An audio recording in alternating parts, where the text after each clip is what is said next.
आपकी बेटी का विवाह में देरी हो रहा है, आप परेशान हो गए हो, तो ये काम, ये उपाय करें, बहुत जल्दी योग्य वर प्राप्त होगा। करना क्या है?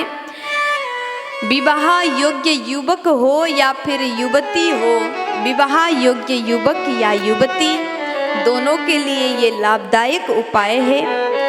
प्रत्येक बृहस्पतिवार को स्नान करने वाले जल में 1 चम्मच हल्दी मिला दें। समझ में आ रहा है ना?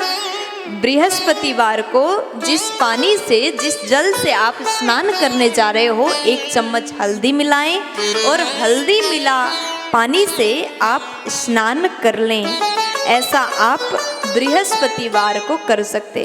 हल्दी के जगह पर केसर भी आप मिला सकते हैं, ठीक है? केसर भी उपयोग किया जा सकता है। ऐसा करने से विवाह शीघ्र हो जाता है।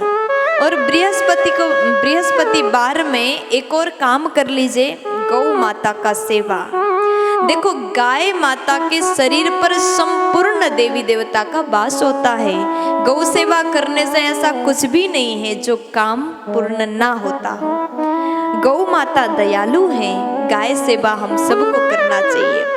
बृहस्पतिवार में गौ माता को आटे का भोग, और आटे में थोड़ा सा, आप अगर शीघ्र विवाह की कामना से गौ सेवा कर रहे हैं तो थोड़ा सा हल्दी मिला लें और चने की गीली दाल का भोग गौ माता को आप ग्रहण कराएं, भोग लगाएं, गौ माता को वो खिला लें। और उसके बाद में गौ माता को गुड़ खिलाने का भी बहुत बड़ा महिमा है, गुड़ का भी आप भोग लगा दें। और उसके बाद में शीघ्र विवाह के लिए आप प्रार्थना करें। उसके बाद में अगर आप प्रत्येक बृहस्पतिवार को ये कार्य करते हैं तो आपके विवाह का योग बहुत जल्दी हो जाएगा, अवश्य हो जाएगा। और याद रखिएगा, आप जीवन में नियम बना लें। देखो, शीघ्र विवाह प्राप्त चाहने वाले व्यक्ति के लिए ही नहीं, जिसका विवाह नहीं हो रहा उनके लिए ही नहीं, सभी व्यक्ति के लिए मैं कहना चाहती हूँ, जितने यहाँ मुझे सुन रहे हैं, सोशल मीडिया के माध्यम से सुन रहे हैं, सबके लिए ये बात तो जरूर ध्यान देना चाहिए। कभी भी हमसे वृद्ध बुजुर्ग का अपमान ना हो, कभी हमसे किसी का अपमान ना हो, हमारे वाणी से किसी का दिल ना दुखे, ये मनुष्य का प्रथम धर्म होना चाहिए। और मैं विवाह के बारे में चर्चा कर रही थी। अविवाहित कन्या हो या फिर युवक हो, ये जो मैंने अभी अभी बताया उस बात का ध्यान दें। और कन्याएं इस बात को सुनिएगा, अविवाहित कन्या, आपकी सहेली का अगर विवाह हो रहा हो, आपकी सहेली का शादी हो रहा हो, किसी कन्या के शादी में आप गए हैं और वहाँ पर कन्या को, जिसका विवाह हो रहा हो, उस कन्या को मेहंदी लग रहा हो, तो उस कन्या के हाथ से अपने हाथ में थोड़ा सा मेहंदी लगवा लें। ऐसा करने से भी शीघ्र विवाह का योग बन जाएगा। और तीसरी बात ध्यान दें, शुक्ल पक्ष में, शुक्ल पक्ष की पहली तिथि को ध्यान से सुनिएगा, शुक्ल पक्ष की पहली तिथि को प्रातःकाल स्नान कर्म से नियुक्त होकर के, निवृत्त होकर के आप सिया राम जी के, सीताराम के तस्वीर आप अपने घर में लाएं।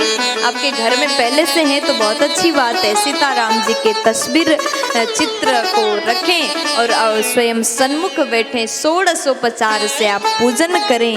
उसके बाद में 8 बार ये मंत्र का आप जाप करें बड़े भाव से।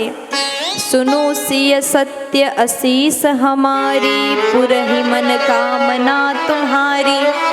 ये मंत्र का आप 8 बार भाव से जप करें। और ये प्रयोग कब तक करना है? ये मंत्र का जप कब तक करना है? 40 दिन तक। कन्या, ये बात बेटियों के लिए, बहनों के लिए विशेष करके बताया गया। 40 दिन तक नियमित रूप से आप जप करें। और हाँ, ध्यान दें, कन्या जो मुझे सुन रही हैं ध्यान दीजिए, 40 दिन का नियम है और बीच में जो 4 दिन का 5 दिन का ऋतु धर्म होता है उसको उस समय आप ये जाप नहीं कर सकते, क्योंकि कई लोग मन में सवाल रखते हैं, पूछ नहीं सकते। आपके लिए भी मैं बता दूं, 5 दिन जो महीनावारी होता है उस टाइम आप छोड़ करके फिर से स्नान आदि कर्म से निवृत्त होकर के आप कंटिन्यू करें और पहले किए गए जितना दिन आपने किया वो और उसको जोड़ करके 40 दिन आपने ये कार्य किया, रोज इस मंत्र का जप किया तो शीघ्र ही विवाह का योग अवश्य बन जाएगा।